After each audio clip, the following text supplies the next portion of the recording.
Hi, welcome to our class. This is going to be part one of a two-part class on seminars and using public seminars as a means of marketing your solo practice. So I think the first question to ask is why are we talking about seminars at all? Why are they an effective marketing technique? Well, marketing consists of both long-range and short-range strategies. Long-range strategies include things like establishing your brand and image, or developing a network of referral sources of other professionals who will refer business to you, and many other related strategies. But for most of my clients, we also need to have a short-range strategy. We need to have a strategy of how we're going to bring in new revenue and new business now while we pursue these long-range strategies. And I'm sure for many of you, going out as solos for the first time or trying to develop a young solo practice or even hanging out your shingle right out of school, the very first question on your mind is, where's my next client coming from? And I'm here to tell you that seminars are an extremely effective way of generating revenue right away. Now, seminars do, this technique does, lend itself to certain practice areas more so than others, more effectively than others. For example, a lot of my clients are in estate planning and elder law. Well, this is a very, very effective way of marketing their practice because they can put on a public seminar and expect a certain size audience and anticipate a certain result. Other kinds of law, for example, bankruptcy or divorce, that's harder to do public seminars because of the stigma attached to both of those actions. People don't want to come to a public seminar and be seen and be among others with the idea that they're there to learn more about bankruptcy or about divorce. So that makes it more difficult. And in those circumstances, we tend to use other techniques like webinars or call-ins where people can be more anonymous.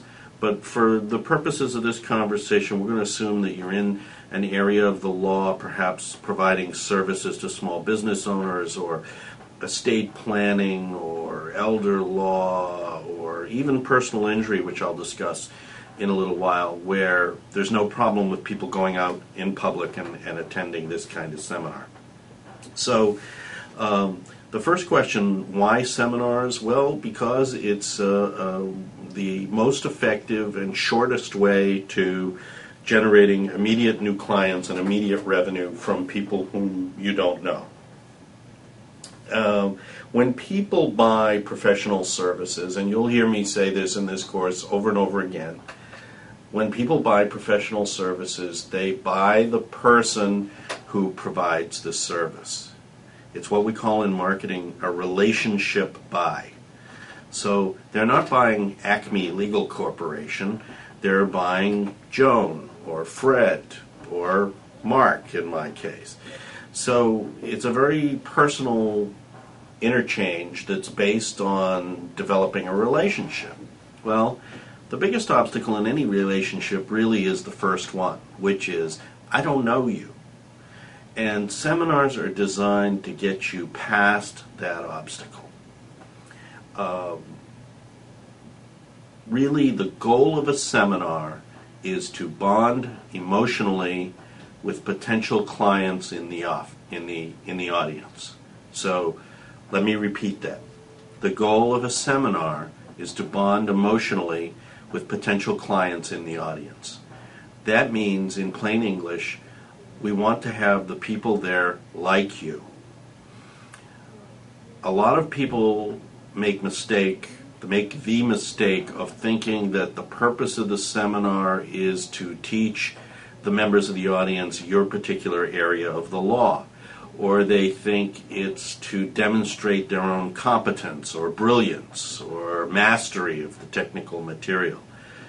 I assure you that the audience is not interested in that, and they do not feel themselves capable of judging what you're saying. They don't feel capable to judge whether or not you really know this area of the law, or you're a real wizard, or you're not. But every single one of them considers themselves eminently qualified to decide who they like and trust. And that's really what it's all about here. I mean, take some of the most simple transactions. A man comes in to our office here at Smart Marketing to repair the air conditioning. I don't know anything about air conditioning repair. I don't want him to teach me air conditioning repair. I just want to know that he's reliable and trustworthy, and I like the guy okay, and he can fix my air conditioner. And most of the people who come to seminars, that's what they're there to decide. They already have some sort of need, or they wouldn't be sitting there at the seminar. So they're just there to decide if you're the guy or gal who's going to be able to help them with that need. Remember this, that it's an easy cliche to forget. All things being equal, people do business with people they like. I mean, that's one of those slap your forehead and say, duh, sometimes we forget that. I often deal with very smart professional people in one field or another, mostly in the law, but also in financial services. And oftentimes they make this mistake. They think this way: well, I have this brilliant process, which I will explain to you in detail, quite logically, and you will see that logically, inevitably, irrefutably, this makes sense, and you'd be crazy to do anything else, or you'd be crazy not to do it. And having made that logical case, they're stunned when people don't do it. Well, that whole idea is based on a false premise. And the false premise is that people buy things logically. People don't buy things logically for the most part. They buy things emotionally. And therefore, it's very easy for them to choose to do business with somebody they like, regardless of that person's process or qualifications or comparison to some other individual. I saw this personally with my dad one time when I saw him choose between two doctors. And one of the doctors was this, obviously very sharp, Yale graduate who was a specialist in 10 different things, obviously a brilliant guy, but a little bit chilly, a little bit arrogant, a little bit maybe too smart for his own good. And the other doctor was this sort of friendly older guy with a cardigan sweater and a rumpled shirt and tie, who talked to my dad about the Red Sox and some other stuff that they both enjoyed.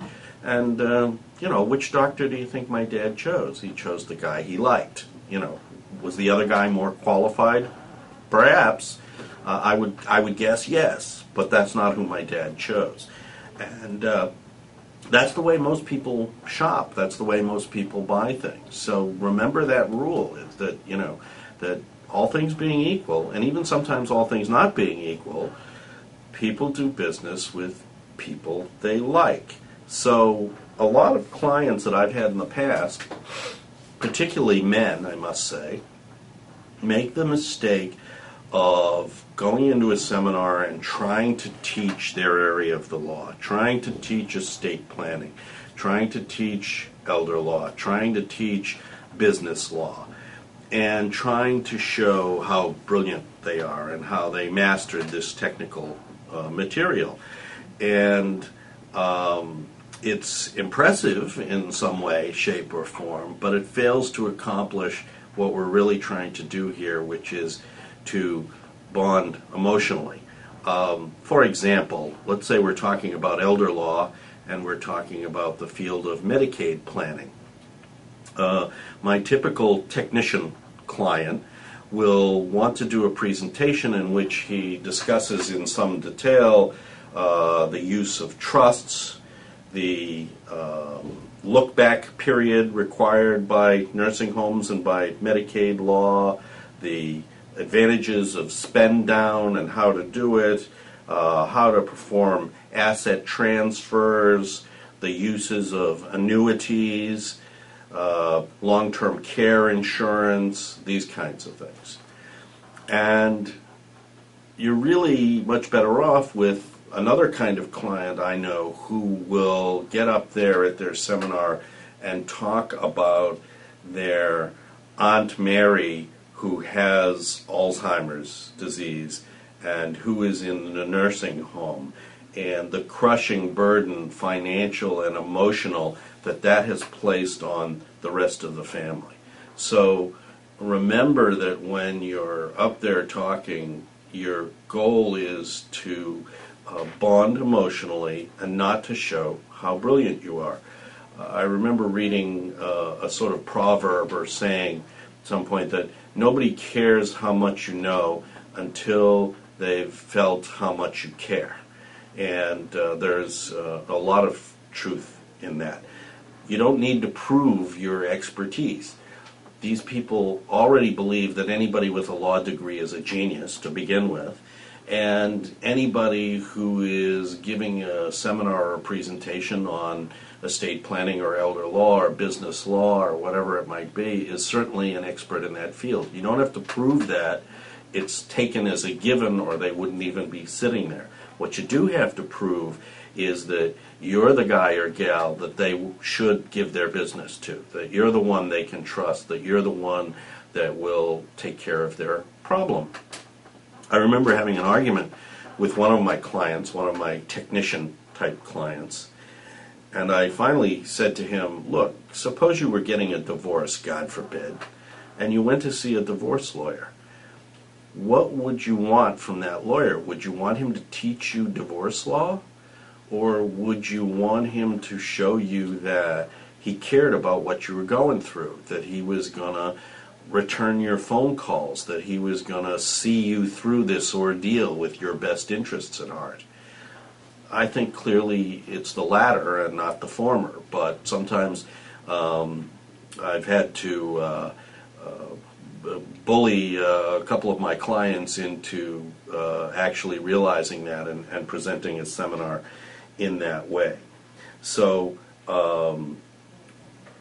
my message for this particular lesson is that seminars are a great way to get yourself out in the public and attract new clients. As Woody Allen said, 80% of success in life is showing up. The clients are not sitting in your lobby clamoring to sign up with you. They're out there. So you need to get out there. You need to give the money, give the business a way to find you. And seminars are very effective in doing exactly that.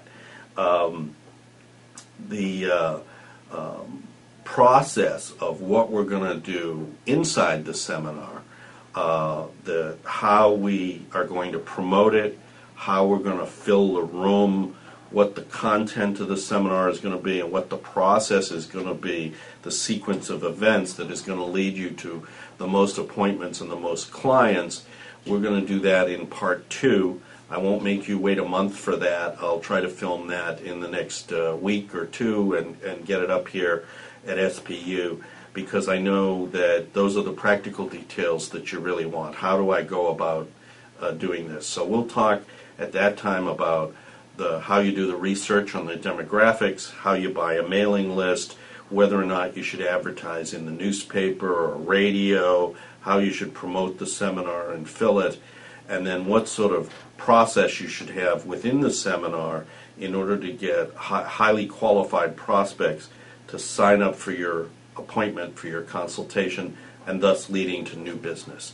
So in part 2, we'll talk about that. But first I wanted you to understand the true goal of the seminar, the true dynamic that takes place in there. And finally, I want to end this particular segment with a story. And forgive me if you've already heard it. It's a kind of a legend in marketing literature. It's called the dog food story. And it's a cautionary tale. The dog food story goes like this. The chairman of a Fortune 500 company has all his top executives gathered in a boardroom one day. And the chairman is in a rage. He's very upset. And he says, "Ladies and gentlemen, I can't understand it. Our dog food has the best ingredients, no filler. Our packaging has won industrial packaging awards. Our distribution is all over the country. We've secured the best shelf sites in the supermarkets. We have a large, well-motivated sales force out there pounding the pavement. And we've supported the whole thing with a multi-million-dollar ad campaign. And yet, the sales are flat. The sales are nowhere. And I want an explanation." And all the executives cower in silence, and finally a little man down at the end of the table raises his hand, and the chairman says, "Yes, Smithers, what is it?" And Smithers says, "Dogs don't like it." The moral of that story is you can do everything right, you can promote a seminar brilliantly, you could fill that seminar with qualified prospects who are dying to have an estate planner, dying to have a business lawyer, or dying to have a bankruptcy lawyer. You could fill that seminar with hungry prospects for you, okay? But if the dogs don't like you, no one's going to sign up. No one's going to become your client. So the goal of the seminar is to have them like you. It's to bond emotionally with the potential clients in the audience.